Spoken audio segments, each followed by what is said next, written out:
The men walked down the trail on a cold gray day. Pure white snow and ice covered the earth for as far as he could see. This was his first winter in Alaska. He was wearing heavy clothes and fur boots, but he still felt cold and uncomfortable. The man was on his way to a camp near Henderson Creek. His friends were already there. He expected to reach Henderson Creek by 6 o'clock that evening. It would be dark by then. His friends would have a fire and hot food ready for him. A dog walked behind the men. It was a big gray animal, half dog and half wolf. The dog did not like the extreme cold. It knew the weather was too cold to travel. The men continued to walk down the trail. He came to a frozen stream called Indian Creek. He began to walk on the snow-covered ice. It was a trail that would lead him straight to Henderson Creek and his friends. As he walked, he looked carefully at the ice in front of him. Once he stopped suddenly and then walked around a part of the frozen stream. He saw that an underground spring flowed under the ice at that spot. It made the ice thin. If he stepped there, he might break through the ice into a pool of water. To get his boots wet in such cold weather might kill him. His feet would turn to ice quickly. He could freeze to death. At about 12 o'clock, the men decided to stop to eat his lunch. He took off the glove on his right hand. He opened his jacket and shirt and pulled out his bread and meat. This took less than 20 seconds. Yet his fingers began to freeze. He hit his hand against his leg several times until he felt a sharp pain. Then he quickly put his glove on his hand. He made a fire, beginning with small pieces of wood and adding larger ones. He sat on a snow-covered log and ate his lunch. He enjoyed the warm fire for a few minutes. Then he stood up and started walking on the frozen stream again. A half hour later, it happened. At a place where the snow seemed very solid, the ice broke. The man's feet sank into the water. It was not deep, but his legs got wet to the knees. The man was angry. The accident would delay his arrival at the camp. He would have to build a fire now to dry his clothes and boots. He walked over to some small trees. They were covered with snow. In their branches were pieces of dry grass and wood left by floodwaters earlier in the year. He put several large pieces of wood on the snow under one of the trees. On top of the wood he put some grass and dry branches. He pulled off his gloves, took out his matches and lighted the fire. He fed the young flame with more wood. As the fire grew stronger, he gave it larger pieces of wood. He worked slowly and carefully. At 60 degrees below zero, a man with wet feet must not fail in his first attempt to build a fire. While he was walking, his blood had kept all parts of his body warm.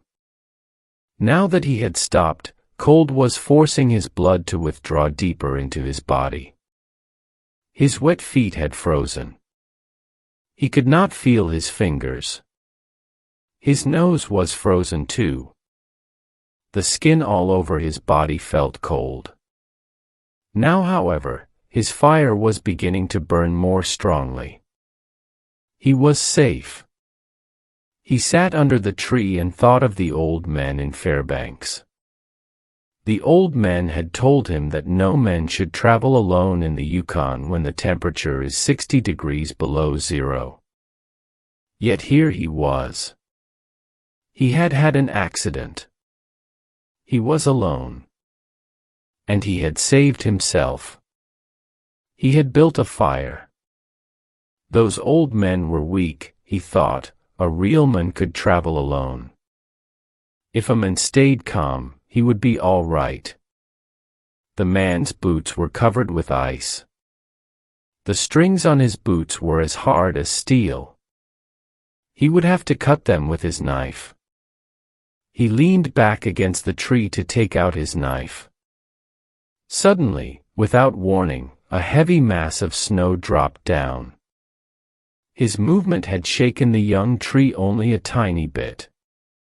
But it was enough to cause the branches of the tree to drop their heavy load.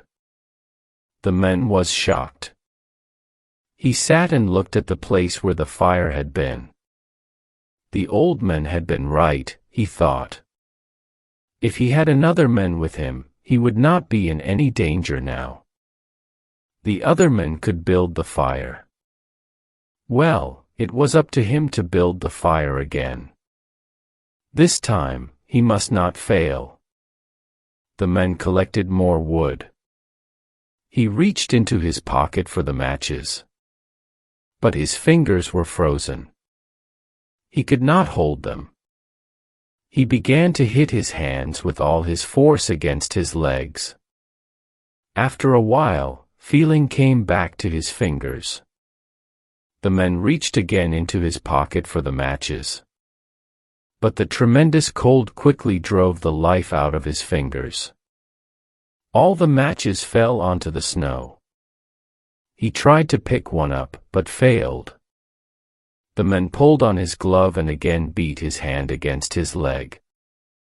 Then he took the gloves off both hands and picked up all the matches. He gathered them together, holding them with both hands. He scratched the matches along his leg. They immediately caught fire. He held the blazing matches to a piece of wood. After a while, he became aware that he could smell his hands burning. Then he began to feel the pain. He opened his hands and the blazing matches fell onto the snow.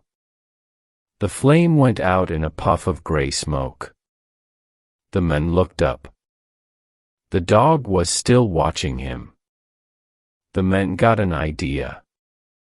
He would kill the dog and bury his hands inside its warm body. When the feeling came back to his fingers, he could build another fire. He called to the dog. The dog heard danger in the man's voice. He had backed away. The man called again. This time the dog came closer. The man reached for his knife, but he had forgotten that he could not bend his fingers. He could not kill the dog because he could not hold his knife. The fear of death came over the man. He jumped up and began to run. The running began to make him feel better. Maybe running would make his feet warm.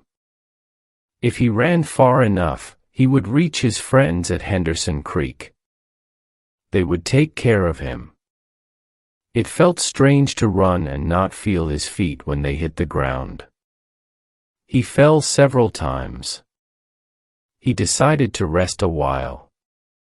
As he lay in the snow, he noticed that he was not shaking. He could not feel his nose or fingers or feet. Yet he was feeling quite warm and comfortable. He realized he was going to die. Well, he decided he might as well take it like a man. There were worse ways to die. The man closed his eyes and floated into the most comfortable sleep he had ever known.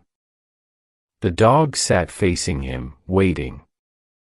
Finally, the dog moved closer to the man and caught the smell of death. The animal threw back its head.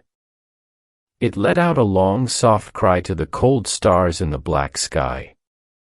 And then it turned and ran toward Henderson Creek, where it knew there was food and a fire.